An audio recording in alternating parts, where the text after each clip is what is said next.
लगता है कि इतना होने के बाद भी और 7 साल की सर कड़ी तपस्या करने के बाद भी कुछ नहीं होता है तो बुरा लगता है सर। मतलब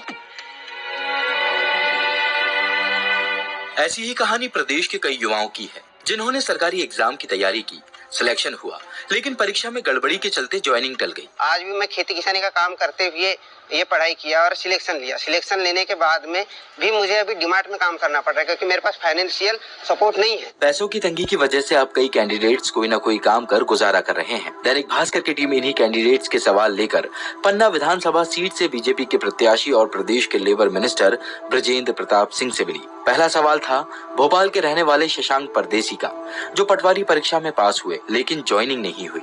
अब वो सब्जी मंडी में काम कर अपना घर चला रहे हैं। ऐसा क्या हो रहा है कि मतलब हमें रिजल्ट आने के बाद भी हमें ज्वाइनिंग क्यों नहीं मिल पा रही है? ऐसा प्रोसीजर में कहाँ लैप्स हो रहा है या कहाँ कमी पड़ रही है? आप उस चीज पे ध्यान दीजिए थोड़ा सा कि मतलब हम लोग कहाँ पीछे रह जा रहे हैं। तो सर बड़ी तकलीफ होती है। तो इस तरह के वो एक एग्जाम्पल है। इस तरह के तमाम केस आ रहे हैं कि एग्जाम हो रही है लेकिन ज्वाइनिंग नहीं मिल पा रही। जिस पटवारी एग्जाम्स की आप बात कर रहे हैं वो एक जांच का विषय हो गया है और जैसी जांच खत्म होगी तो वो निश्चित रूप से ज्वाइन करेगा। तो ये पटवारी एग्जाम में जो भी हुआ है इसको सरकार रद्द करेगी या फिर? अब वो तो जांच के ऊपर है, जांच में क्या आ रहा है। यदि वो सही एग्जामिनेशन था और जांच में कोई ऐसी करप्शन की बात नहीं आ रही है या आ रही तो वो कंटिन्यू करेंगे, और यदि ऐसा लगेगा कि इसमें कुछ गड़बड़ हुआ है तो वो निरस्त होगा। बालाघाट के रहने वाले मनीष बिसेन डी-मार्ट में काम कर रहे हैं। वो पटवारी परीक्षा में हुई गड़बड़ी की जांच पर अब सवाल उठाते हैं। मेरा आगे ये पूछना है माननीय मुख्यमंत्री जी से, आपने 31 अगस्त की डेट दी।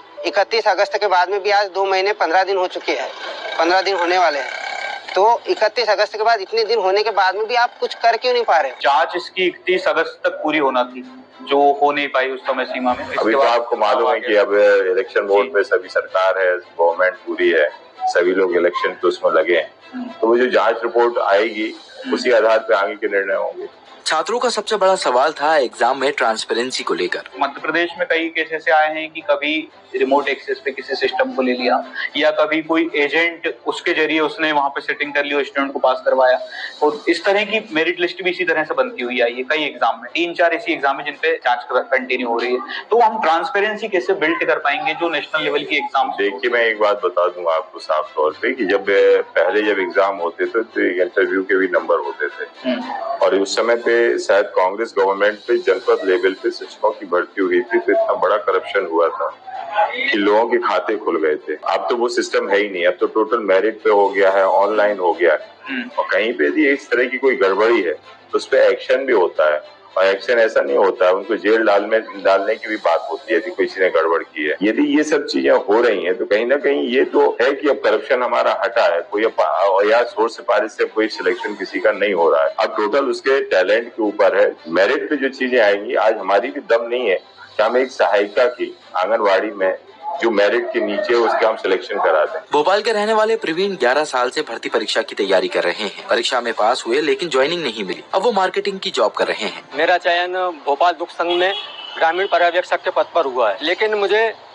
बड़ा दुख होता है इस बात को कि चयन पाने के बाद भी मैं अभी मतलब मार्केटिंग कर अपना स्टेशनरी से की मार्केटिंग कर अपना गुजारा कर रहा हूँ। तो एक एग्जांपल है, लेकिन ऐसे बहुत सारे ऐसे स्टूडेंट्स हैं। जब हम आ रहे थे तो उन्होंने बोला कि आप लेबर मिनिस्टर से पूछिएगा कि कब हमको नौकरी मिल पाएगी। देखिए क्या है कि 1.5 लाख के करीब आदमी रोजगार देने की बात या नियुक्तियां करने की बात माननीय मुख्यमंत्री ने बोली थी। बहुत कुछ सिलेक्शन हुए हैं, बहुत कुछ ऑन प्रोसेस में है और पीएससी के थ्रू सब चीजें हो रही हैं। तो मेरा ये मानना है कि आगे जाके कोई भी ऐसा नहीं होने वाला, सब एग्जाम पूरे होंगे और उनका सबका सिलेक्शन होगा। मध्य प्रदेश के विधानसभा चुनावों में बेरोजगारी बड़ा मुद्दा है। आज न जाने प्रदेश के कितने युवा इस आस में तैयारी कर रहे हैं कि काश उनका सपना पूरा हो, लेकिन गड़बड़ियों के चलते उनकी हिम्मत अब जवाब देने लगी है।